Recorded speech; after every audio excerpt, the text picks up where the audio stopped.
A U.S. official tells CBS News one classified document from the war in Ukraine was used to show the daily positioning of forces. The leak of the intelligence could end up hurting Ukraine's effort to hold back Russian forces. Holly Williams is in central Ukraine following this story for us. Holly, good morning. Good morning. Well, the Ukrainians are expected to launch their spring offensive in the next few weeks, and the fear is that those leaked documents could hamper them by revealing details about their forces to Russia. But spring has also brought Holy Week celebrations here in Ukraine, and to mark it, we visited a war-torn house of worship. The church in the village of Lukashivka is shattered and charred. It was used by Russian occupiers for ammunition storage and shelled by Ukraine's military as they pushed them out. But the faithful still congregate here beside the ruins, praying for the safety of their soldiers and for victory. It must have been an incredibly difficult decision for the Ukrainian military to bomb this church. Yes, Father Serhiy told us, we need to repair everything: hearts, souls, houses, churches. It's been a long, hard winter in Ukraine. Russian airstrikes targeted their critical infrastructure, knocking out power and heating. But now spring is here, and Vladimir Putin's attempt to demoralize Ukrainians appears to have failed. He can't do it. We're going to win, these women told us. They all have husbands or sons who are fighting. In Kyiv, Ukraine's military is working to blunt Russia's deadly invasion, analysing the wreckage of these Russian drones to help shoot down more of them. These so-called suicide drones, made by Iran, are designed to detonate on impact.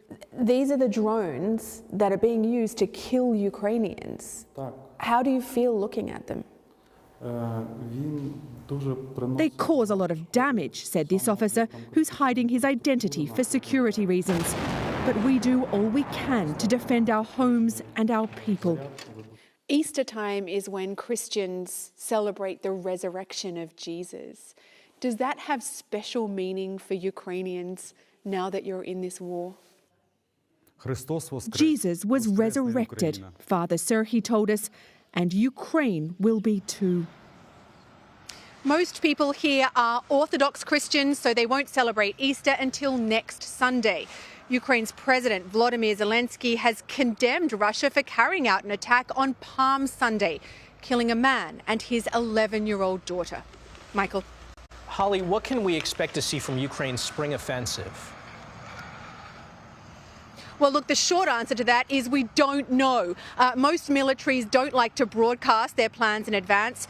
Ukraine is certainly no exception to that. It's why those apparently leaked documents have caused so much concern both in this country and back in Washington, D.C. But the obvious thing for the Ukrainians to do is to head south from the city of Zaporizhia. That's almost due south of where I am now.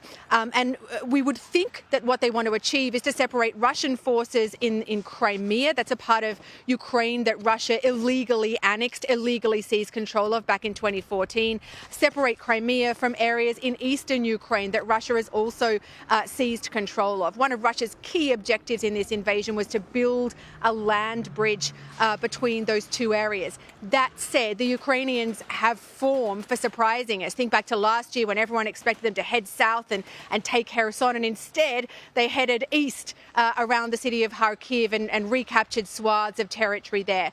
So we don't know. The Ukrainians could take us by surprise, but we do expect that spring offensive to start within the next few weeks. Holly, in Bakhmut in the east, that's long been a focal point of the war. What's the situation there right now, and how critical is that city?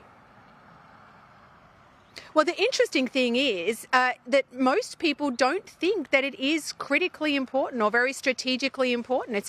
It's a small city in eastern Ukraine, like a lot of other small cities in eastern Ukraine. The Russian military has essentially thrown everything it has at Bakhmut, and there's a lot of speculation that the reason that they've done that is essentially to bring back a victory, any victory, to Vladimir Putin after suffering a string of embarrassing failures here in Ukraine and losing swaths of territory territory to the Ukrainians as they've recaptured it. It's been incredibly deadly, the deadliest battlefield during this war, with tens of thousands of casualties. What the Ukrainians appear to be doing is just wearing Russian forces down in Bakhmut. Their thinking appears to be that if they withdraw from Bakhmut, that essentially they'll have the same fight in the next city down the road. And so they seem to be using the battlefield there to wear down the Russians. The calculations that we've seen show that the Russians are taking a lot more casualties than the Ukrainians are.